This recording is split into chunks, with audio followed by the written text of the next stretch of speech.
ठीक है, देखिए आज टॉपिक शुरू करते हैं आवेशों का गुण। ठीक है, राजस्थान बोर्ड में ये चैप्टर विद्युत क्षेत्र के नाम से शायद है और सीबीएसई में एनसीईआरटी में ये स्थिर विद्युतीय के नाम से हिंदी मीडियम में जिनके हैं केंद्रीय विद्यालय में और उनपे। ठीक है, देखिए लास्ट क्लास के अंदर हमने डिस्कस कर लिया था कि वस्तु तीन प्रकार की होती है, उदासीन और आवेशित के अंदर तो धनावेशित, ऋणावेशित और आवेश। वस्तु को धनावेशित करना है तो इसमें से इलेक्ट्रॉन बाहर निकाल दो, ऋणावेशित करना है तो इलेक्ट्रॉन प्रवेश करा दो। और वस्तु को आवेशित करने के तरीके भी डिस्कस कर लिए थे हमने, जो कि तीन तरीके थे, चालन विधि, घर्षण विधि और प्रेरण विधि। ठीक है, आज टॉपिक करते हैं आवेशों के गुण। ठीक है, तो पहला गुण तो हम यही कहते हैं कि धनावेश, किसी वस्तु को धनावेश देना हो चाहे ऋणावेश देना हो, दोनों ही प्रकार के आवेशों की उत्पत्ति ऋणावेशित इलेक्ट्रॉन के कारण ही होती है। तो इलेक्ट्रॉन बाहर निकलेंगे धनावेशित हो जाएगी, इलेक्ट्रॉन प्रवेश करेंगे ऋणावेशित हो जाएगी। तो धनावेश या ऋणावेश दोनों की उत्पत्ति का कारण या जिम्मेदार कौन है? सिर्फ और सिर्फ इलेक्ट्रॉन। ठीक है, दूसरी बात, दूसरा गुण हम ये कह सकते हैं कि धनात्मक धनात्मक आवेश है, ठीक है, तो एक दूसरे को प्रतिकर्षित करेंगे, ऋणात्मक ऋणात्मक भी एक दूसरे को प्रतिकर्षित करेंगे। मतलब समान ध्रुवता वाले आवेश एक दूसरे को प्रतिकर्षित करेंगे, जबकि विपरीत ध्रुवता वाले आवेश एक दूसरे को आकर्षित करेंगे। ठीक है, तो दूसरा गुण हो गया समान प्रकृति के जो आवेश हैं या समान ध्रुवता वाले आवेश है एक दूसरे को प्रतिकर्षित करेंगे, और विपरीत ध्रुवता प्लस माइनस या माइनस प्लस एक दूसरे को आकर्षित। तीसरा देखो, क्या किसी वस्तु को आवेशित करने से उसका द्रव्यमान चेंज होता है क्या? तो हाँ होता है। देखो समझो बात को, अगर मान लीजिए कोई दो वस्तुएं एक ही पदार्थ की है और समान आकार है दोनों का, तो एक ही पदार्थ की है समान आकार है तो उनका द्रव्यमान भी सेम होगी। ठीक है, अब मान लीजिएगा कि 500 इलेक्ट्रॉन आप इसमें से इधर दे दिए, तो जिसमें से इलेक्ट्रॉन निकले हैं वो क्या हो जाएगा? धनावेशित। वो क्या बन जाएगी? धनावेशित। और जिसमें इलेक्ट्रॉन प्रवेश किए हैं वो क्या हो जाएगी? ऋणावेशित। अब बताओ, किसी वस्तु का द्रव्यमान मतलब क्या होता है? उसके परमाणु का द्रव्यमान। और परमाणु में कौन कौन होते हैं? प्रोटॉन, न्यूट्रॉन और इलेक्ट्रॉन। तो जब इसमें से 500 इलेक्ट्रॉन निकल गए, ठीक है, 500 इलेक्ट्रॉन जब निकल गए, एक इलेक्ट्रॉन का द्रव्यमान यदि me मान लेते हैं, जो कि बहुत कम है, तो 500 इलेक्ट्रॉनों का द्रव्यमान 500 me। तो जब इसमें से 500 इलेक्ट्रॉन निकल गए तो इसका जितना भी द्रव्यमान है उसमें से 500 इलेक्ट्रॉनों का द्रव्यमान तो कुछ कम हो ही जाएगा। इसको मैं डेल्टा m लिख लेता हूं भले ही। ठीक है, तो अब इसका नया द्रव्यमान कितना हो जाएगा? m minus delta m। Delta m मतलब 500 m, मतलब जितने भी इलेक्ट्रॉन निकल गए, और इसमें 500 इलेक्ट्रॉन जुड़ गए तो इसका द्रव्यमान कितना हो जाएगा? m plus delta m। इसका मतलब ये हुआ कि एक ही पदार्थ की समान आकार की दो वस्तुओं में से ऋणावेशित वस्तु का द्रव्यमान धनावेशित वस्तु की तुलना में क्या है? ज्यादा है। क्लियर? नंबर 4 बहुत इंपॉर्टेंट है, आवेश का क्वांटीकरण। आवेश का क्वांटीकरण। क्वांटीकरण का क्या मतलब होता है? क्वांटीकरण का मतलब होता है सबसे सूक्ष्मतम छोटी इकाई कि उसे और ज्यादा विभाजित नहीं हो सके। ठीक है, एक वर्ड है क्वांटा। क्वांटा का क्या मतलब है? मैं वो थोड़ा सा ढंग से समझाने की कोशिश करता हूं आपको। आप ऐसे समझना, क्वांटा शब्द का मतलब क्या होता है पहले ये समझो। देखो कि जैसे मान लीजिएगा आपके पास एक एक के बहुत सारे सिक्के पड़े किसी थैले में, बैग में, केवल एक एक के सिक्के ही हैं। ठीक है, या मान लीजिए एक के भी सिक्के भी हैं, दो के भी सिक्के हैं और तीन के भी सिक्के हैं। आपको कहा कि इसमें से कुछ भी रुपए उठा लो, सिक्के ले लो, तो आपके पास जितने भी रुपए आएंगे, क्या गारंटी है कि वो 2 का गुणज होगा? क्या ये गारंटी है कि वो 1 का गुणज होगा? क्या ये गारंटी है कि वो 5 के गुणज होंगे? क्या चीज है? तो सिर्फ यही गारंटी है कि भाई जितने भी रुपए हैं हम ये गारंटी से कह सकते हैं कि वो एक का गुणक होगा। अब एक का गुणक चाहे 5 रुपए हो, 6 रुपए हो, 10 रुपए हो, 15 रुपए हो। अगर मान लीजिए 11 रुपए निकल गए तो 2 का गुणज नहीं है, 5 का गुणज नहीं है। हाँ 5 रुपए निकल गए तो 5 का गुणज है, लेकिन एक का भी तो है। 10 निकल गए, एक का भी है, 2 का भी है, 5 का भी है, लेकिन एक का गुणज तो हमेशा ही है ना। तो आने वाले रुपए जितने भी आपके हाथ में जितने रुपए आने वाले हैं वो 1 रुपए के गुणक में आएंगे। 1 रुपए के साथ में कोई भी संख्या 1 आ जाए, इसके साथ 2 संख्या आ जाए, 3 आ जाए, 4 आ जाए, 5 आ जाए, तो 1 रुपए आने वाले सबसे कम रुपया कितना हो गया? 1 रुपए। तो ये आने वाले रुपए की सबसे छोटी मात्रा एक क्वांटा हो गई, 1 रुपए क्वांटा हो गया। समझ में आ रही मेरी बात? ठीक है। और देखिएगा, अगर मान लीजिएगा एटीएम मशीन, ठीक है, एटीएम के अंदर उस पर अगर आप कुछ जैसे कार्ड इंसर्ट करेंगे तो उस पर लिखा होता है कि 100 रुपए के मल्टीपल में आप अपना अमाउंट एंटर करें। आपको जितना भी रुपए निकालने 100 के मल्टीपल में ही निकालो, ठीक है। जैसे 500 रुपए निकालना है, 700 रुपए निकालना है, 200 रुपए निकालना है, 1000 रुपए निकालना है। अगर आप कहते हो मैं 7485 रुपए निकालना चाह रहा हूं तो नहीं आएंगे। क्यों? उस मशीन के अंदर जो रुपए रखे हुए वो 100 के नोट रखे होंगे, 200 के नोट रखे होंगे, 500 के नोट रखे होंगे, 2000 के नोट रखे होंगे। तो जितने रुपए कम से कम 100 रुपए के गुणक ही तो आएगा। इसलिए अगर आपने 485 डाल दिया, 50 डाल दिया, तो इसलिए जैसे आप डालोगे उसमें आ जाएगा नॉट वैलिड, अगर मशीन में 100 रुपए डाले हुए हैं इस हिसाब से तो, ठीक है। तो वहां एक क्वांटा का मतलब कितना हो गया? 100 रुपए। अब बताना आप, ये वस्तु है, ये वस्तु है, समझना बात को, ये वस्तु है। अब इसको आवेशित करना है तो या तो इसमें से इलेक्ट्रॉन निकालने पड़ेंगे या इलेक्ट्रॉन जोड़ने पड़ेंगे, ठीक है ना। अच्छा मान लीजिएगा एक इलेक्ट्रॉन निकाल दिया, इसमें से एक इलेक्ट्रॉन निकाल दिया, ठीक है। तो अब इसमें धनावेश आएगा कि ऋणावेश? धनावेश। कितना धनावेश? प्लस का 1 ई मतलब 1.6 गुणा 10 की घात -19 कूलम। अच्छा 2 इलेक्ट्रॉन निकाल दिए तो प्लस का 2 ई आ जाएगा। 20 इलेक्ट्रॉन निकाल दिए तो प्लस का 20 ई आवेश आ जाएगा। अच्छा अगर मान लीजिएगा कोई वस्तु है जिसके अंदर अगर मान लीजिएगा 5 इलेक्ट्रॉन जोड़ दिए तो आवेश कितना हो जाएगा? माइनस का 5 ई। 20 इलेक्ट्रॉन जोड़ दिए माइनस का 20 ई। तो जितना भी किसी भी वस्तु पर आवेश जितना आने वाला है वो आवेश इलेक्ट्रॉन के आवेश का पूर्ण गुणज होना है ना। इलेक्ट्रॉन पे जितना एक आवेश है उसका 1 2 -5, क्या आधा इलेक्ट्रॉन निकाल सकते हैं? नहीं। क्या 1.5 इलेक्ट्रॉन निकाल सकते हैं? क्या नहीं। तो किसी वस्तु पर आवेश क्या 1.5 ही हो सकता है क्या? नहीं। 1.5 इलेक्ट्रॉन कैसे निकालेंगे? क्या माइनस का 2.7 इलेक्ट्रॉन जोड़ सकते हैं क्या? नहीं। तो किसी भी वस्तु पर आवेश Q, किसी वस्तु पर आवेश Q का मान इलेक्ट्रॉन के आवेश का पूर्ण गुणज होगा।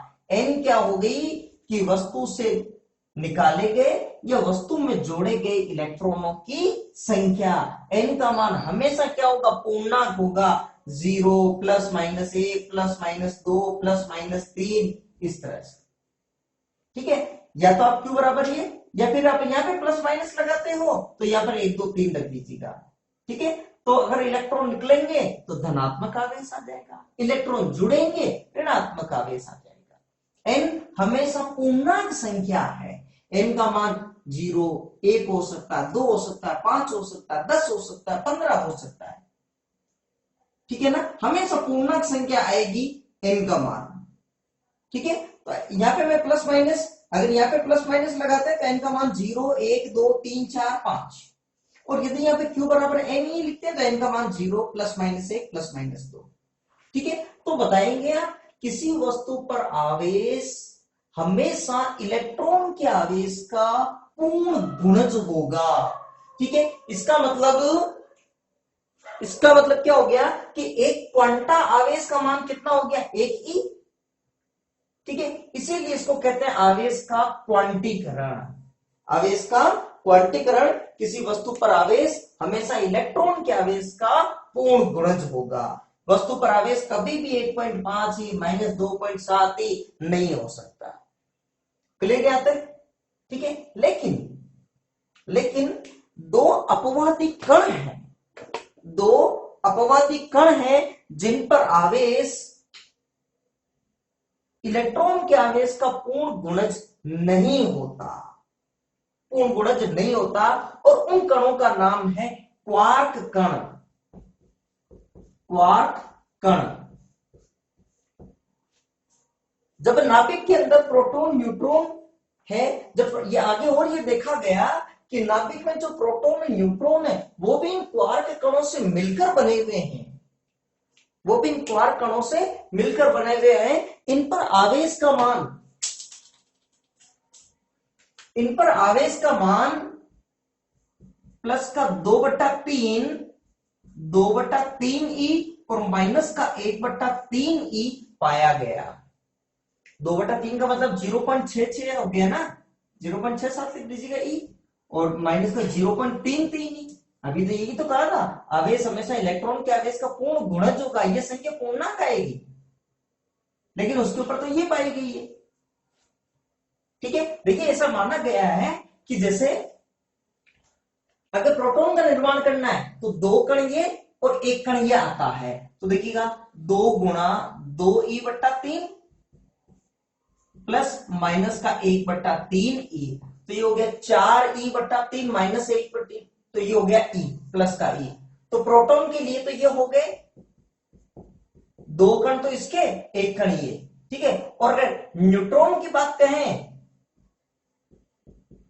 न्यूट्रॉन की बात कहें तो 1 कण इसका आता है, 2 कण इसका, तो 1 कण इसका आ गया तो प्लस का 2e/3 और 2 कण इसके आ गए तो 2 माइनस का 1/3 ई, तो आंसर कितना आ गया? 0 कूलम। ठीक है ना, यहां तक चीज क्लियर? ठीक है, चलिएगा 2 गुण अभी और बाकी है, इससे पहले आप 4 गुण को फटाफट लिख लीजिएगा। नंबर 1 लिखो, देखें पहला गुण लिखिएगा, आवेशों के गुण में नंबर 1 पॉइंट डालो, लिखिएगा कि धनावेश अथवा ऋणावेश दोनों ही प्रकार के आवेशों की उत्पत्ति, दोनों ही प्रकार के आवेशों की उत्पत्ति ऋणावेशित इलेक्ट्रॉन के कारण होती है। दूसरा पॉइंट डालो, समान ध्रुवता के आवेशों के मध्य, समान ध्रुवता के आवेशों के मध्य प्रतिकर्षण, जबकि विपरीत ध्रुवता के आवेशों के मध्य आकर्षण बल लगता है। बनाना चाहो तो ये बना लीजिएगा दूसरा पॉइंट में। तीसरा नंबर पॉइंट डालो, वस्तु को आवेशित करने पर, वस्तु को आवेशित करने पर उसका द्रव्यमान भी बदलता है।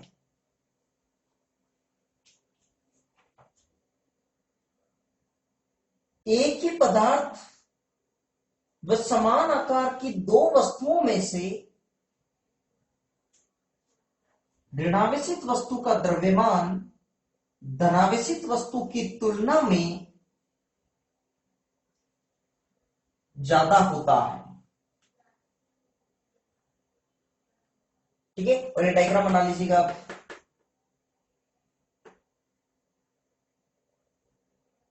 नंबर 4 लिखिएगा, आवेश का क्वांटीकरण, आवेश का क्वांटीकरण, और लिखिए इसमें, इसके अनुसार किसी वस्तु पर आवेश, किसी वस्तु पर आवेश हमेशा इलेक्ट्रॉन के आवेश का, हमेशा इलेक्ट्रॉन के आवेश का पूर्ण गुणज होता है, पूर्ण गुणज होता है, क्योंकि वस्तु को आवेशित करने के लिए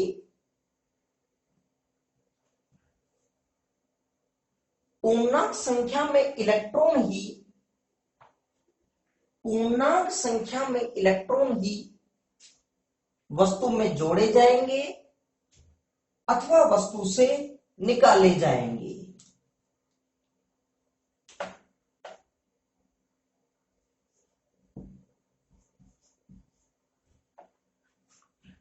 ये लिख लीजिएगा, Q बराबर NE, जहां Q वस्तु पर आवेश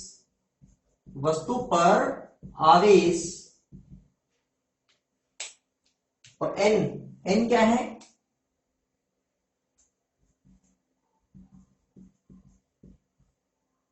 वस्तु में जोड़े गए अथवा वस्तु से लिए गए अथवा वस्तु से बाहर निकाले गए इलेक्ट्रॉनों की संख्या, निकाले गए इलेक्ट्रॉनों की संख्या।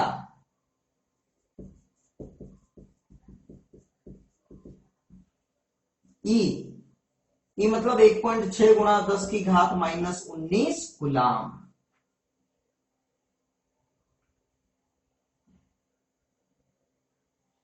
ठीक है, और चलो तो साथ में ये भी लिख दीजिएगा, बोलिए n बराबर क्या हो गया, मतलब 0 +-1 +-2 इस तरह से। ठीक है, क्लियर यहां तक? अगर प्लस माइनस यहां लगाते हैं तो सिर्फ 0 +1 +2 +3। क्लियर यहां तक? ठीक है, नोट डाल के पॉइंट लिखो। अच्छा, नोट डाल के पॉइंट क्या, पहले तो ये लिखो, देखो इसमें से एग्जाम्पल लिख लीजिएगा। वस्तु पर आवेश, एग्जाम्पल कि वस्तु पर आवेश कौन कौन सा हो सकता है? 5 ई हो सकता है, -7 ई हो सकता है, 11 ई हो सकता है, -3 ई हो सकता है, क्या 1.4 ई हो सकता है? नहीं हो सकता। तो इन पर टिक मार्क कर दीजिएगा और क्रॉस मार्क कर दीजिएगा, ये हो सकता है, ये हो सकता है, ये नहीं हो सकता। ठीक है, क्या -2.6 ई हो सकता है क्या? नहीं हो सकता। ठीक है ना, क्लियर आता?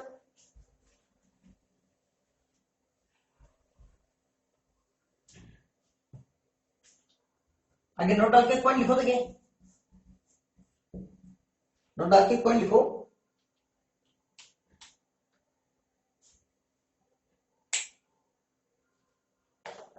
आवेश की क्वांटीकरण के सिद्धांत, आवेश की क्वांटीकरण के सिद्धांत के दो अपवादी कण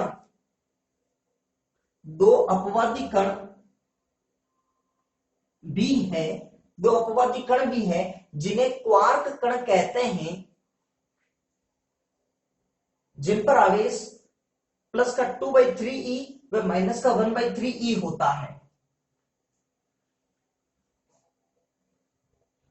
इन्हीं क्वार्क कणों की मदद से नाभिक में प्रोटॉन व न्यूट्रॉन का निर्माण होता है। ठीक है, उसके बाद में ये कॉपी कर लो।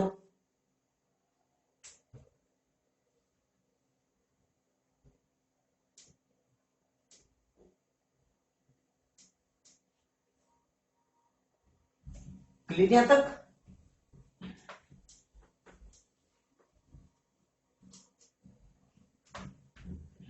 अच्छा, तो कोई क्वेश्चन बनता है, मान लीजिएगा क्वेश्चन लिखो, देखिए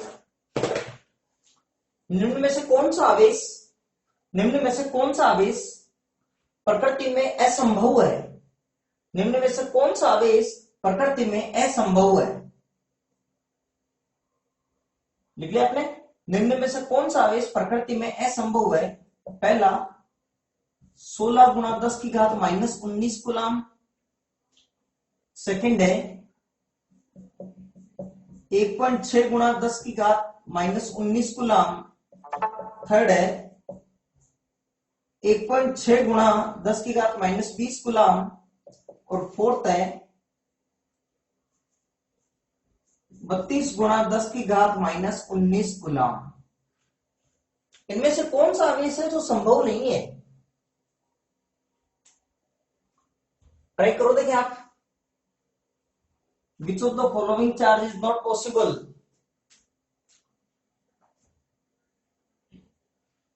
किताब का जो भी आंसर आया, चलिए चेक करते हैं, देखिएगा। अभी हमने आवेश का क्वांटीकरण में ये डिस्कस किया कि वस्तु पर आवेश हमेशा इलेक्ट्रॉन के आवेश का पूर्ण गुणज होगा। ठीक है, मतलब हमेशा पूर्णांक संख्या में इलेक्ट्रॉन जोड़े जाएंगे, या निकाले जाएंगे। तो Q बराबर NE में n हमेशा क्या होना चाहिए, पूर्णांक संख्या ही होनी चाहिए n, ठीक है ना। अब देखो n एक पूर्णांक संख्या होनी चाहिए, तो n के बराबर क्या हो गया, Q अपॉन E। अब पहले वाले में देखते हैं, देखें तो फर्स्ट ऑप्शन में n का मान Q की और Q को वस्तु पर आवेश हो गए रे, ठीक है। तो 16 गुणा 10 की घात -19 कूलाम अपॉन 1.6 गुणा 10 की घात -19 कूलाम। तो ये तो कैंसिल आउट हो गया, तो 1.6 से पॉइंट हटाते ऊपर 10 आ जाएगा, ठीक है। तो ये कितना हो गया 10, मतलब अगर 10 इलेक्ट्रॉन निकाल दें तो इतना आवेश पॉसिबल है, तो ये तो संभव है आवेश। दूसरा चेक करें, तो n का मान वही Q अपॉन E 1.6 गुणा 10 की घात -19 कूलाम अपॉन 1.6 गुणा 10 की घात -19 कूलाम, ठीक है। ये भी कितना आ गया 1, मतलब 1 इलेक्ट्रॉन निकालने से ये भी संभव है। थर्ड वाला ऑप्शन चेक करें, तो n बराबर 1.6 गुणा 10 की घात -20 कूलाम अपॉन 1.6 गुणा 10 की घात -19 कूलाम, ठीक है। तो देखो 1.6 से 1.6 ये क्या हो गया, कूलाम से कूलाम कट गया, 10 की घात -1, मतलब 1/10 0.1, मतलब 0.1 इलेक्ट्रॉन निकालना पड़ेगा तब जाके इतना आवेश आएगा, ठीक है। तो ये पॉसिबल है क्या, तो ये संभव ही नहीं है, तो ये संभव नहीं है, असंभव है। चौथे वाले में तो 2 इलेक्ट्रॉन निकालोगे तो आंसर आ जाएगा, n का मान आ जाएगा 2, ठीक है। तो पूर्णांक संख्या में इलेक्ट्रॉन निकाले जा सकते हैं, तो ये असंभव हो जाएगा क्योंकि 0.1 इलेक्ट्रॉन निकालना पड़ रहा है। क्लियर यहां तक, कोई दिक्कत नहीं। अब आप सुने आगे, देखो 2 गुण इसके और हैं, फटाफट उनको डिस्कस कर लेते हैं।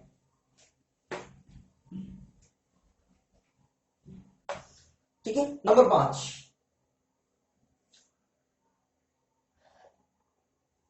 आवेश संरक्षण का सिद्धांत। आवेश संरक्षण का सिद्धांत, आवेश संरक्षण का सिद्धांत क्या है, देखिए बात को सुनो। देखो मान लीजिएगा ये कहता है कि किसी निकाय पर कुल आवेश न तो आप उत्पन्न कर सकते हो ना नष्ट, मतलब किसी निकाय पर टोटल आवेश संरक्षित रहता है, ठीक है। अच्छा, संरक्षण का सामान्य अर्थ क्या होता है, संरक्षण मतलब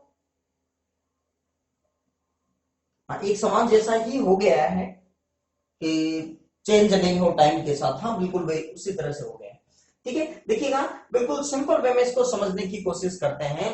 मान लीजिएगा अभी नोटबंदी के टाइम पर, नोटबंदी के टाइम पर जैसे मान लीजिएगा रिजर्व बैंक ऑफ इंडिया ने नए नोट जारी किए, ठीक है। मान लीजिएगा उन्होंने 1 या 2 करोड़ के 2-2 हजार के कुछ नोट जारी किए, ठीक है। तो कुछ मैंने मेहनत की, कुछ और भी लोगों ने मेहनत की, सब लोगों को अपने अपने हिस्से का थोड़ा थोड़ा नोट मिल गए, ठीक है। अब मेरे को कुछ खाने पीने के लिए सामान चाहिए, तो मैं कुछ मार्केट में गया, उनको कुछ नोट दिए, उनसे कुछ खाने पीने का सामान ले लिया, ठीक है। तो मेरे पास नोट कम होगी, ठीक है, दुकानदार के पास नोट बढ़ गई, उनको अपनी दुकान में माल भरने के लिए किसी बड़े शहर में जाना पड़ा, वो अपने ज्यादातर नोट वहां पे दे दिए अपने माल। कोई भी व्यक्ति माल या रुपए थोड़ी खा रहा है, ठीक है, वो रुपए सिर्फ आदान प्रदान हो रहा है। अब बताओ मार्केट में हर व्यक्ति के पास रुपए जितने पहले थे उससे चेंज हो गए होंगे, लेकिन टोटल रुपए मार्केट में अभी भी उतने हैं जितने पहले थे। अब किसी के पास रखे हो सकते हैं, कहीं मार्केट में रुपया घूम रहा है, ठीक है। तो टोटल रुपए हमेशा समान रह रहा है, वो चेंज नहीं हो रहा, ठीक है। हम आदर्श स्थितियों की बात कर रहे हैं, मान के चल रहे हैं किसी तरह से कोई नोट फट नहीं रहे, नोट जलाए नहीं जा रहे, ठीक है। आवेश संरक्षण का सिद्धांत में बात है कि निकाय का कुल आवेश सदैव संरक्षित रहता है, ठीक है। इस बात को और ऐसे भी समझ सकते हैं, देखिएगा कि ये कोई उदासीन वस्तु है, उदासीन, ये भी उदासीन वस्तु है, ठीक है। तो इस पे टोटल, इस पे 0 कूलाम, 0 कूलाम, टोटल आवेश भी कितना हो गया 0 कूलाम। अब अगर मान लीजिएगा आवेशन की बात कर लेते हैं, इसमें से कुछ इलेक्ट्रॉन इसमें चले गए, मान लीजिएगा 10 इलेक्ट्रॉन इधर चले गए, तो अब इसके ऊपर प्लस का 10 ई आवेश हो गया, और इसके ऊपर आवेश कितना हो गया, जब 10 इलेक्ट्रॉन चले गए तो माइनस का 10 ई, ठीक है। तो देखो 0 से 10 ई हो गया, इस वस्तु पर आवेश चेंज हो गया, इस वस्तु पर भी आवेश चेंज हो गया है माइनस, लेकिन टोटल आवेश प्लस का 10 ई माइनस का 10 ई अभी भी कितना है 0 कूलम। तो किसी निकाय पर जितनी भी वस्तुएं हैं उन पर टोटल आवेश का मान हमेशा संरक्षित रहेगा। ठीक है, कुल आवेश संरक्षित रहता है। फिर कह रहा हूं मैं, ध्यान रखना, किसी एक एक वस्तु पर आवेश चेंजेस हो सकता है, लेकिन निकाय, जैसे ये दो निकाय हो गई, वस्तुएं हो गई, ठीक है, जिनको विश्लेषण कर रहे हैं, इनको रगड़न कर रहे हैं किसी भी तरह से, ठीक है ना, तो टोटल आवेश का मान हमेशा क्या रहेगा, संरक्षित रहेगा, एक समान। ठीक है, फटाफट लिख लीजिए इसको भी, नंबर 5, पॉइंट नंबर 5 लगा के लिखिएगा। आवेश संरक्षण का सिद्धांत लिखिएगा, किसी निकाय का कुल आवेश सदैव संरक्षित रहता है, सदैव संरक्षित रहता है, और आप ये लिख लीजिएगा ये। ठीक है, छठा नंबर पॉइंट देखिएगा, 6 नंबर पॉइंट, आवेशों की योज्यता। आवेशों की योज्यता, आवेशों की योज्यता का भी मतलब क्या हो गया, देखिएगा, मान लीजिएगा ये कोई निकाय है जिसके अंदर बहुत सारी वस्तुएं रखी होंगी या अलग अलग कोई बिंदु आवेश रखे हुए हैं। मान लीजिएगा ये आवेश है Q1, ये हो गया माइनस का Q2, ये हो गया होगा Q3, ये होगा Q4। तो इस निकाय पर कुल आवेश, निकाय का कुल आवेश Q बराबर ये हो जाएगा Q1 minus Q2 plus Q3 plus Q4, ये हो जाएगा कुल आवेश निकाय का। ठीक है, आवेशों को बिल्कुल जोड़ा जा सकता है। ठीक है ना, तो ये हो गए कुछ मेन 6 गुण हो गए आपके पास। ठीक है ना, ठीक है, आज टॉपिक शुरू करते हैं, एक और देखते हैं टॉपिक, कूलाम का नियम, बहुत इंपॉर्टेंट है, कूलाम का नियम। आवेशों की गुण में हमने ये डिस्कस कर लिया कि दो समान प्रकृति के आवेश हैं, एक दूसरे को प्रतिकर्षित करेंगे, जबकि विपरीत प्रकृति के आवेश एक दूसरे को आकर्षित करेंगे। ठीक है, इन दोनों के बीच में लगने वाला बल कितना होगा इसकी जानकारी दे रहे हैं कूलाम के नियम से। समझना क्या है कूलाम का नियम। मान लीजिएगा कि दो बिंदु आवेश है Q1 Q2, बिंदु आवेश है जिनके बीच की दूरी है R, इनके बीच की दूरी है R। ठीक है, तो दोनों पर अगर दोनों समान प्रकृति के तो प्रतिकर्षण बल होगा, विपरीत प्रकृति के तो आकर्षण बल लगेगा, लेकिन बल जरूर लगेगा। उस बल का परिमाण, उसका मान कितना है, तो दोनों आवेशों के बीच में लगने वाला बल इन आवेशों के परिमाण के गुणनफल के समानुपाती और इनके बीच की दूरी के वर्ग के व्युत्क्रमानुपाती होता है। देखिए, मापांक लगाने का मतलब पॉजिटिव चार्ज हो चाहे नेगेटिव चार्ज हो, दोनों पॉजिटिव, इसलिए मापांक लगाया है। ठीक है, मान लीजिएगा माइनस का 2 कूलाम और 3 कूलाम के बीच में बल लग रहा है। ठीक है, तो यहां पर आवेश रखेंगे तो -2 का मतलब हो गया +2, +3 का मतलब +3, माइनस हो चाहे प्लस हमेशा प्लस ही आएगा। तो इनके बीच में लगने वाला बल इन आवेशों के परिमाण के गुणनफल के समानुपाती, उनकी मध्य दूरी के वर्ग के व्युत्क्रमानुपाती होगा, F समानुपाती। ठीक है, तो इसको इक्वेशन नंबर जैसे 1 दे दीजिएगा, व्यंजक 2 दे दीजिएगा, तो 1 व 2 से F समानुपाती हो गया Q1 Q2 अपॉन R²। समानुपातिक चिन्ह हटाएंगे तो कोई ना कोई नियतांक F बराबर, वो नियतांक होता है 1/4 पाई epsilon 0 Q1 Q2 upon R²। क्या है, इस बात को थोड़ा सा समझना। देखिएगा, विद्युतशीलता के लिए मैं आपको इस तरह से समझाने की कोशिश करूंगा। थोड़ा सा पहले चुंबकशीलता पर आते हैं, उसके बाद विद्युतशीलता पर है। मान लीजिए चुंबक है, तो चुंबक के चारों तरफ चुंबकीय क्षेत्र उत्पन्न हो जाएगा, जिसको अपन जादुई जगह कह सकते हैं, कि ऐसी जादुई जगह जहां दूसरी चुंबक को या लोहे के टुकड़ों को लाने पर आकर्षित करेगी और चुंबक लाए तो आकर्षित या प्रतिकर्षित करेगी।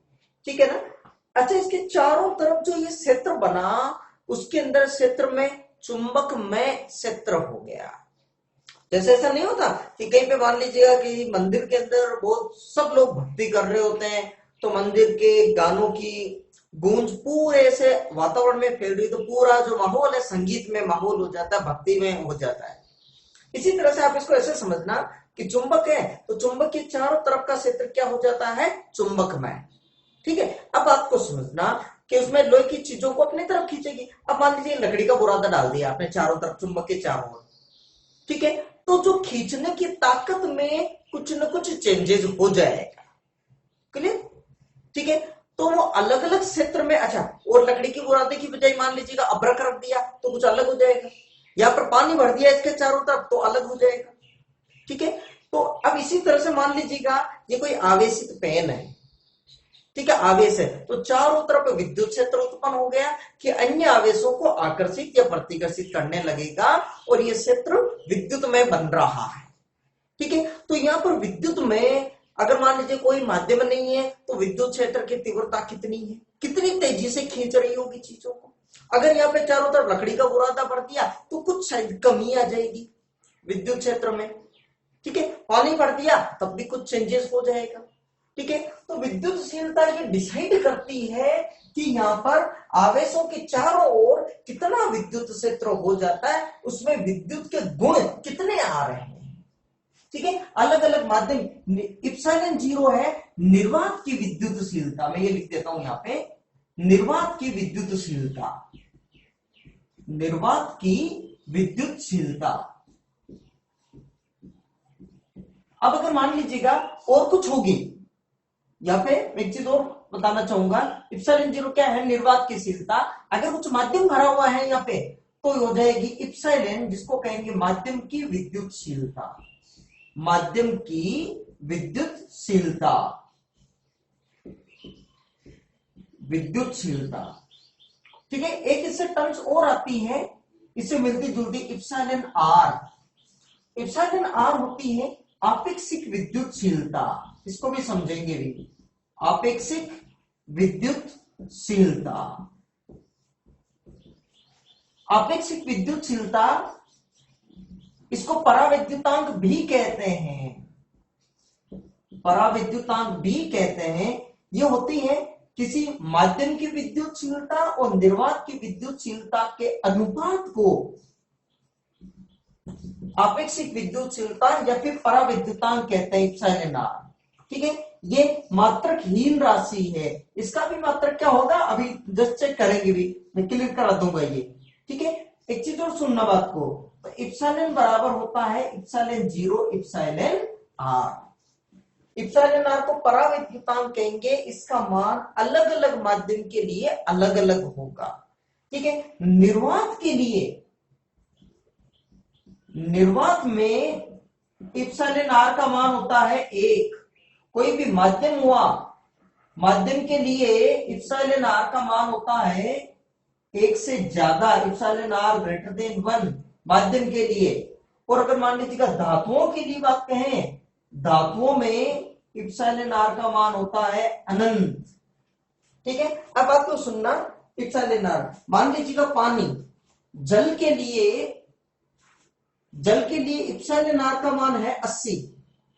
ठीक है, तो जल के लिए विद्युतशीलता कितनी हो जाएगी, निर्वात की विद्युतशीलता की 80 गुना, निर्वात की विद्युतशीलता की 80 गुना।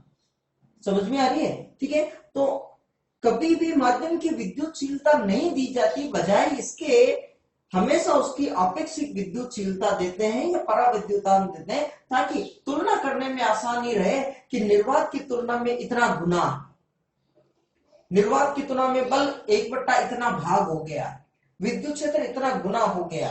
तो हर चीज की निर्वात से तुलना करने के लिए इप्सिलॉन देने की बजाय इप्सिलॉन आर का मान दिया जाता है। इसका मान फिक्स है। ठीक है, इसका मान है 8.85, इप्सिलॉन 0 का मान है 8.85 गुणा 10 की घात -12। ठीक है, और मात्रक किसका हो जाएगा, कूलम स्क्वायर अपॉन न्यूटन गुणा मीटर स्क्वायर। मात्रक कैसे आया अभी थोड़ी देर में चीज क्लियर करा दूंगा मैं। ठीक है, मात्रक आप चाहो तो इससे निकाल सकते हो। इप्सिलॉन 0 को इधर रख दीजिएगा और इधर, तो आप देखिएगा अगर इप्सिलॉन 0 को इधर रखते हैं मैं, तो इप्सिलॉन 0 बराबर क्या हो जाएगा 1/4 पाई इधर f और Q1 Q2 upon R square. ठीक है, तो मात्रक कूलाम गुणा coulomb coulomb square upon Newton गुणा मीटर स्क्वायर। ठीक है, अब बात को सुनना, यहां तक चीज क्लियर। ठीक है, तो ये माध्यम हो गया। अच्छा, बार बार क्या कि इस माध्यम को ही इतना नहीं लिखे। ठीक है, तो इसका मान जो फिक्स है 4 पाई का मान भी फिक्स है, तो इसको पूरा कोई ना कोई कांस्टेंट रह जाएगा, इसको लिख दिया के Q1 Q2 upon R square, जहां के बराबर क्या हो गया 1/4 पाई एप्सिलॉन 0। क्लियर, समझ में आ रही मेरी बात? एप्सिलॉन 0। ठीक है ना, के एक नियतांक है। जब एप्सिलॉन 0 का मान रखेंगे, कौन सा 8.85 गुणा 10 की घात -12। ठीक है, जब इसको पाई का मान 3.14 या 22/7 ये रखकर जब सोल्व करते हैं तो के का मान आ जाता है, के का मान आता है 9 गुणा 10 की घात 9। मात्रक क्या हो जाएगा के का, देखो F गुणा R स्क्वायर अपॉन Q1 का मोड Q2 का मोड, योगे के तो मात्रक क्या हो जाएगा न्यूटन गुणा मीटर स्क्वायर बटा कूलाम गुणा कूलाम कूलाम स्क्वायर, न्यूटन गुणा मीटर स्क्वायर बटा कूलाम स्क्वायर। ये मात्रक हो जाएगा इसका। या फिर जो एप्सिलॉन 0 का मात्रक उसका उल्टा कर दो, उसका उल्टा कर दो तो के का मात्रक आ जाएगा। क्लियर यहां तक? ठीक है, तो न्यूमेरिकल्स में यदि स्पेशली अगर कुछ भी कोई माध्यम निर्वात कुछ भी निकाल दे तो डायरेक्टली के की रखना है। के का मान है 9 गुणा 10 की घात 9। के का मान 1/4 पाई एप्सिलॉन 0 या 1/4 पाई एप्सिलॉन तभी रखना है जब स्पेशली माध्यम की कुछ बात कहें। अभी मैं एक दो कुछ क्वेश्चंस कराऊंगा, कुछ समय तक चीज क्लियर करा दूंगा। ठीक है, तो अभी यहां तक देखिएगा, तो ये हो गया आपके लिए बल का सूत्र, कूलाम के नियम से बल का सूत्र कि कूलाम नियम। अच्छा, कूलाम नियम की जो सीमाएं क्या क्या है बात सुनना। पहली चीज, ये नियम कूलाम का नियम केवल 2 बिंदु आवेशों के लिए ही लागू है। 2 बिंदु आवेश, ठीक है ना, या फिर गोलीय आवेश, बिंदु आवेश या फिर गोलीय आवेश, गोला हो। ठीक है ना, गोलीय आवेश के लिए भी लागू हो सकता है, एक गोला एक बिंदु के लिए भी लागू हो सकता है। ठीक है, Q1 Q2 गोले वाले केस में दोनों के केंद्रों के बीच की दूरी रखनी है।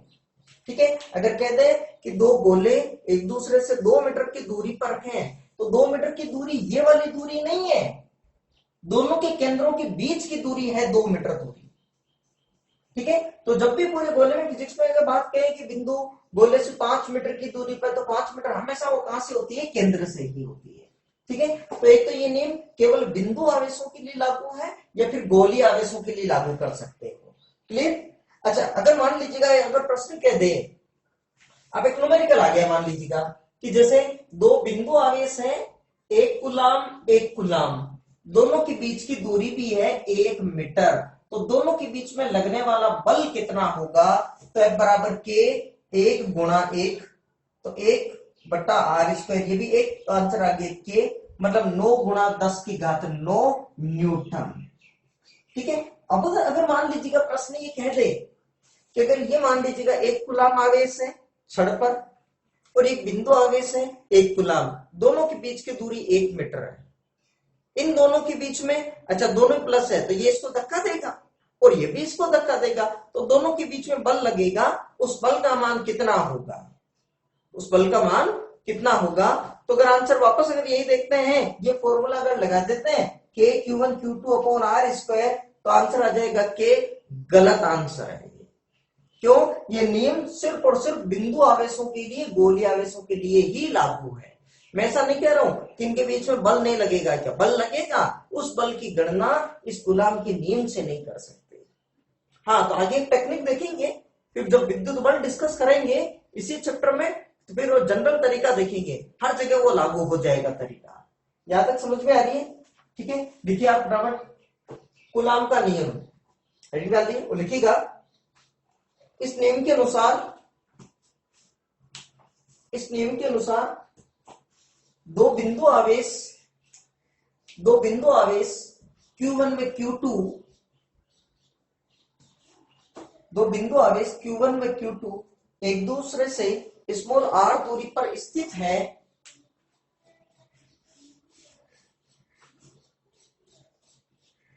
तो इनके मध्य लगने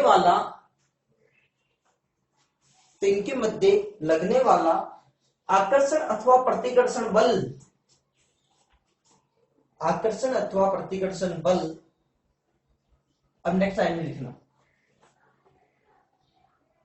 उन आवेशों के परिमाण के गुणनफल के समानुपाती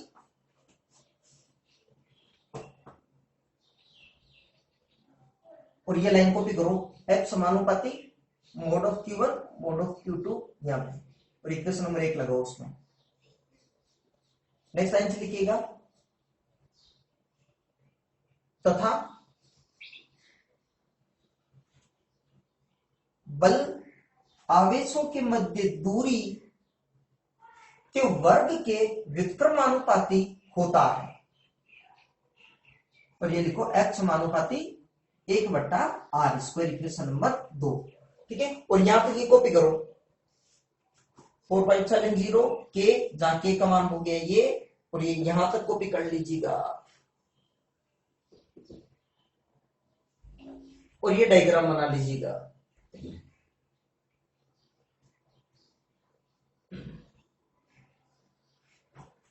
वीडियो पॉज करके बना लीजिएगा ये डायग्राम। ठीक है, अच्छा इसके अंदर आगे एक पॉइंट में ये भी लिख लीजिएगा, ε0 क्या है, निर्वात की विद्युतशीलता, ε माध्यम की विद्युतशीलता, εr आपेक्षिक विद्युतशीलता। ठीक है, और इसके अंदर चाहो तो ये भी लिख लेना, εr मात्रकहीन राशि है, εr मात्रकहीन राशि है। ठीक है, और इन दोनों का मात्रक ε0 ε दोनों का मात्रक क्या होगा, कूलम स्क्वायर अपॉन न्यूटन गुणा मीटर स्क्वायर। क्लियर यहां तक? ठीक है, अब कुछ न्यूमेरिकल्स करते हैं, देखो रब कर दूं,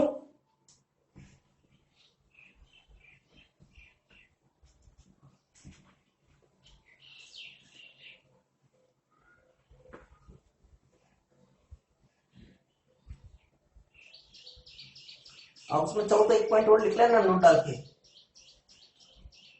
ये बल बिंदु आवेशों अथवा गोलीय आवेशों के मध्य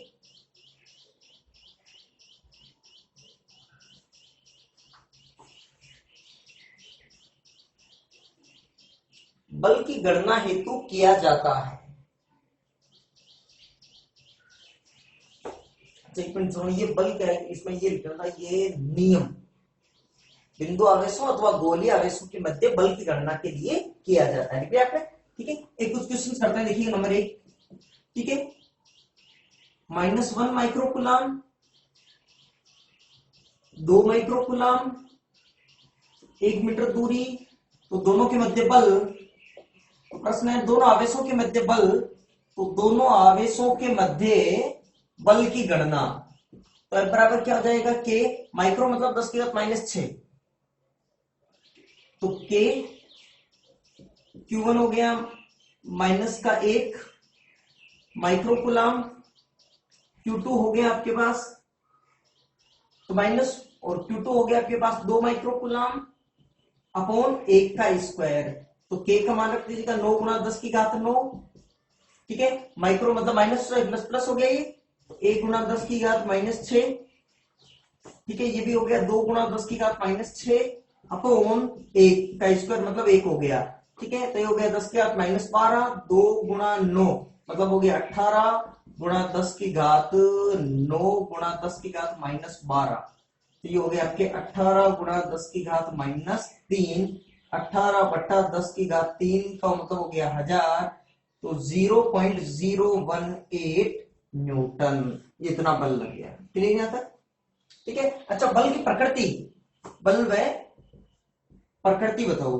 प्रकृति मतलब आकर्षण प्रकृति, प्रतिकर्षण प्रकृति, तो दोनों विपरीत प्रकृति के आवेश है, तो क्या हो जाएगा, आकर्षण प्रकृति का बल, आकर्षण प्रकृति। और अगर दोनों प्लस हो जाते तो बल तो इतना ही आता, प्रतिकर्षण प्रकृति का बल हो जाता। क्लियर यहां तक? ठीक है, तो एक क्वेश्चन तो हो गए इस कैटेगरी के अंदर। क्लियर? एक क्वेश्चन और करते देखिएगा, एक क्वेश्चन और करें इसके अंदर। मान लीजिएगा आपको क्वेश्चन बोला है कि आवेश Q को, आवेश कैपिटल Q को दो भागों में बांटकर कुछ दूरी पर रख दिया जाए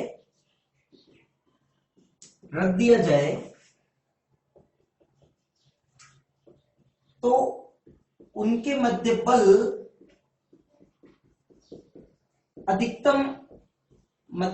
अधिकतम होने के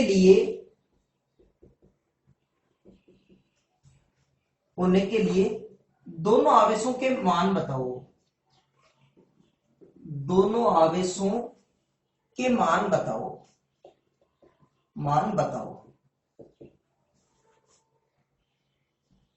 इस बात को समझना है। मान लीजिए कि दोनों के बीच की दूरी है r, और ये आवेश Q को दो भागों में बांटा है। तो अगर एक भाग मान लीजिएगा Q है तो दूसरा भाग कितना हो जाएगा फिर Q माइनस स्मॉल q, यही तो होगा। अब दोनों के बीच में जो बल है वो बल क्या हो जाएगा, बल हो जाएगा K Q1 Q2 upon R square, K Q1 Q2 upon R square. बस माइनस और से प्लस हमेशा आपको प्लस वाला ही रखना है, ठीक है ना? ठीक है, तो ये वैल्यू प्लस ही है, कैपिटल Q का मान ज्यादा है स्मॉल q से, ठीक है। तो क्या हो गया, K Q minus Q upon R square N बराबर है, ठीक है। अब देखिएगा K ये हो गया Q capital Q minus Q square upon R square. अब आपको प्रश्न में क्या बोला है कि कुछ दूरी पर रख दिया गया है, तो मतलब दूरी को तो आपको चेंज करना ही नहीं है। अब आपको ये बंटवारा पूछा है कि दोनों को किस तरह से दो भागों में बांटे कि लगने वाला बल अधिकतम हो। देखिए इस बात को समझाने की कोशिश करता हूं मैं। मान लीजिए आपके पास 10 को दो भागों में बांटो कि दोनों का योग 10 हो जाए, दो संख्याओं में इस तरह से बांटो कि उनका गुणनफल अधिकतम हो जाए। जैसे देखो 1 9 योग आ गया ना 10, 2 8, 3 7, 4 6, 5 5, फिर 6 4, 7 3, आगे वापस वो की वो चीज आ जाएगी। अब इन दोनों का गुणनफल करना, देखिए इन दोनों का गुणनफल करोगे क्या आएगा, देखो सबका योग तो 10 आ गया, इन दोनों का गुणनफल करना कितना आ रहा है,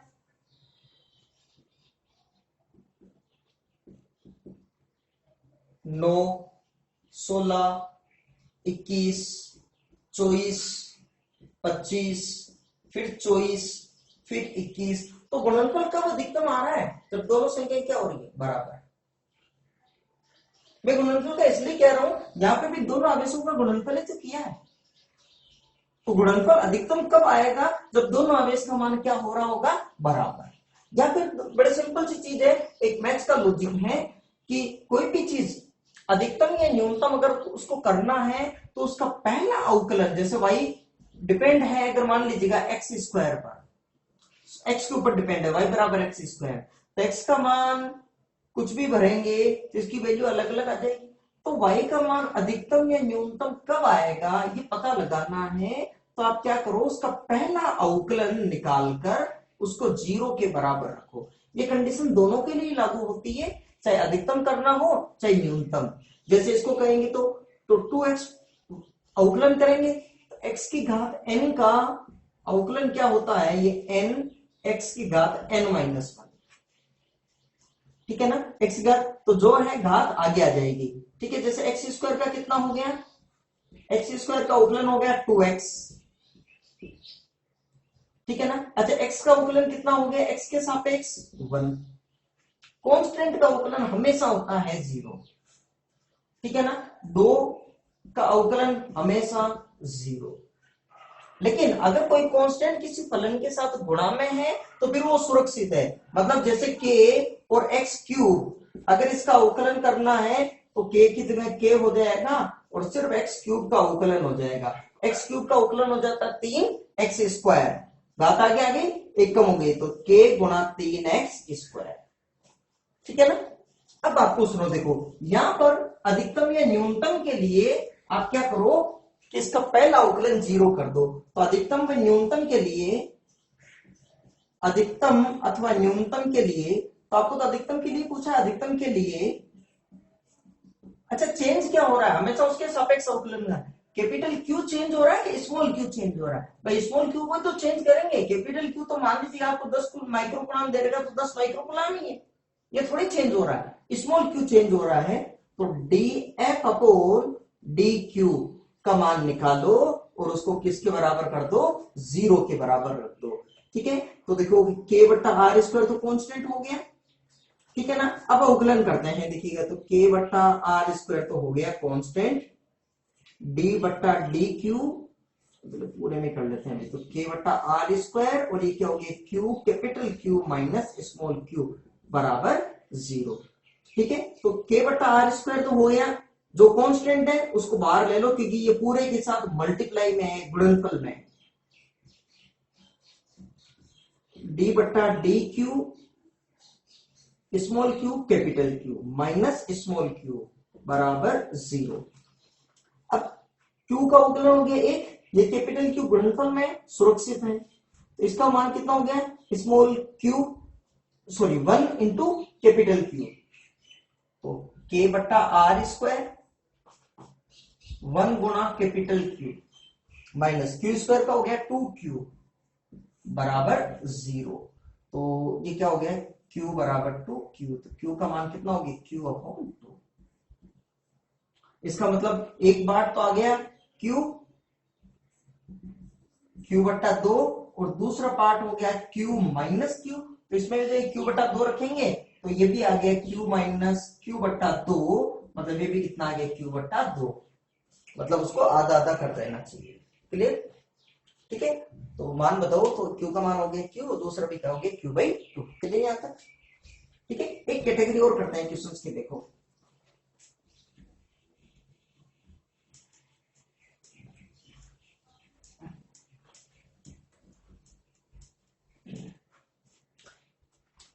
एक क्वेश्चन की कैटेगरी, इससे पहले आप इसमें छोटा टॉपिक ही डाल लीजिएगा।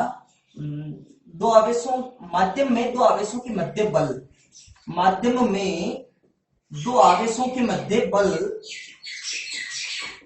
दो आवेशों के मध्य बल, के मध्य बल, माध्यम में, माध्यम का क्या प्रभाव पड़ता होगा इस बात को समझते हैं। देखिएगा, मान लीजिएगा जैसे ये दोनों के बीच की दूरी है r और दोनों के बीच में कोई माध्यम नहीं है, हवा भी नहीं है, केवल निर्वात है। निर्वात मतलब कोई भी चीज नहीं हो, कोई भी चीज नहीं हो, केवल दो आवेश, बीच में हवा भी नहीं हो, कोई कण हो ही नहीं, हवा के कण भी पास पास तो है, ठीक है ना। एक आवेश है Q1, दूसरा है Q2, तो निर्वात में इनके मध्य बल क्या हो गया, तो F निर्वात, तो F0 लिख दिया इसको, या निर्वात में बल। तो पहले तो देखो, निर्वात में आवेशों के मध्य बल, आवेशों के मध्य बल F0 लिख दिया, F0 बराबर क्या लिख दिया, K Q1 Q2 upon R square. अब बजाय K के जब माध्यम की निर्वात की तुलना करें तो ये लिखो, ज्यादा बेटर है, 1/4πε0 गुणा। क्लियर यहां तक, क्योंकि फिर कैसे जब ε0 आएगा नहीं तो पता नहीं चलेगा ना, ठीक है। अब अगर मान लीजिएगा आपको बोला कि इसके बीच में कोई माध्यम भर दिया जाए Q1 Q2 और बीच में आपने पूरी तरह से एक तरह से बुरादा भर दिया लकड़ी का, ठीक है ना, कोई भी माध्यम भर दिया आपने, ठीक है, वही दूरी है r, केवल माध्यम चेंज किया और कुछ भी नहीं। तो यही टॉपिक है, माध्यम में क्या प्रभाव पड़ता है बल का। तो माध्यम में आवेशों के मध्य बल, आवेशों के मध्य बल, इसको FM लिख दिया, मीडियम, वो आ जाएगा 1/4π, आपकी बार माध्यम की विद्युतशीलता एप्सिलॉन, ठीक है, और ये आ गया Q1 का मोड Q2 का mode upon R square. Clear यहां तक, कोई दिक्कत नहीं। अब दोनों को डिवाइड करो, देखें एक काम करें तो F M upon F zero ये मान के आता है, देखिएगा तो 1/4 epsilon Q1 Q2 upon R square upon 1/4 epsilon 0 Q1 Q2 upon R square. Clear यहाँ तक? अब अगर डिवाइड करें तो देखिएगा ये तो पूरा पोर्शन कट ही रहा है, ठीक है। यहां से भी देखिए 1/4 से 1/4 कट जाएगा, ये ऊपर चला जाएगा, तो F M upon F zero बराबर 1/एप्सिलॉन गुना एप्सिलॉन 0/1। अब एप्सिलॉन को क्या लिख सकते हैं, देखिएगा हमने ये डिस्कस कर लिया था। एप्सिलॉन बराबर क्या होता है, epsilon 0 epsilon R. Epsilon R को क्या कहेंगे, पराविद्युतांक या फिर आपेक्षिक विद्युतशीलता। निर्वात के लिए इसका मान 1, ठीक है। माध्यम के लिए 1 से ज्यादा, माध्यम लकड़ी का बुरादा, प्लास्टिक, अभ्रक, पानी, केरोसिन, कुछ भी।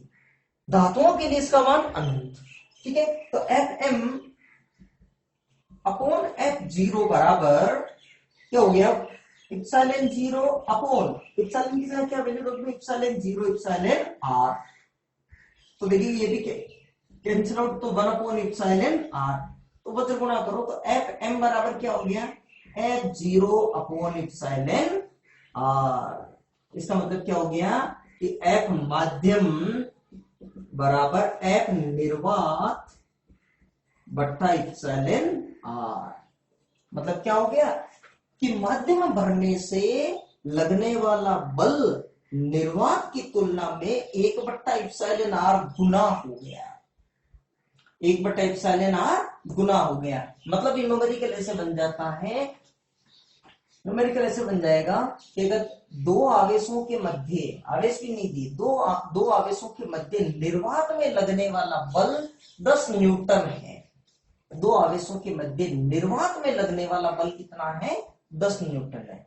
यदि उन्हीं आवेशों के मध्य कोई ऐसा माध्यम भर दिया जाए जिसका पराविद्युतांक 2 हो, मतलब एप्सिलॉन आर 2, तो अब उन्हीं आवेशों के मध्य लगने वाला बल कितना हो जाएगा, तो 10 न्यूटन बटा 2 मतलब 5 न्यूटन।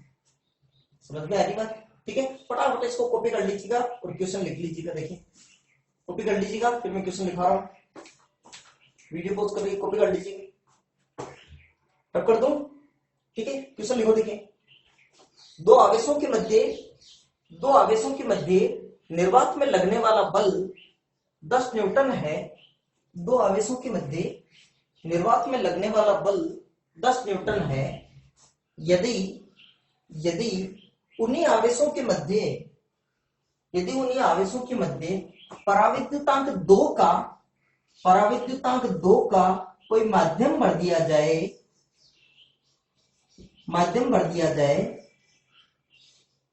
तो लगने वाला बल कितना होगा।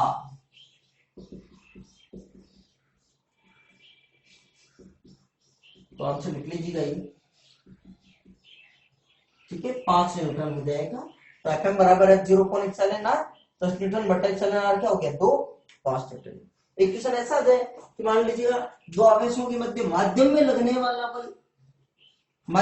वाला 10 न्यूटन है, माध्यम में लगने वाला बल 10 न्यूटन है और पराविद्युतांक है 3, और माध्यम हटा दे, केवल निर्वात कर दे, तो अब लगने वाला बल कितना हो जाएगा, बढ़ जाएगा घट जाएगा, तो बढ़ ही जाएगा। अब की बार एफ एम दे दिया ना माध्यम, एफ माध्यम कितना दे दिया 10 न्यूटन बराबर एफ जीरो बटा 3, तो वज्र गुणा कर लीजिएगा, तो एफ जीरो का मान कितना आ जाएगा 30 न्यूटन। क्लियर, कोई दिक्कत नहीं, ठीक है। तो चलो एक देखिए, अब अगला टॉपिक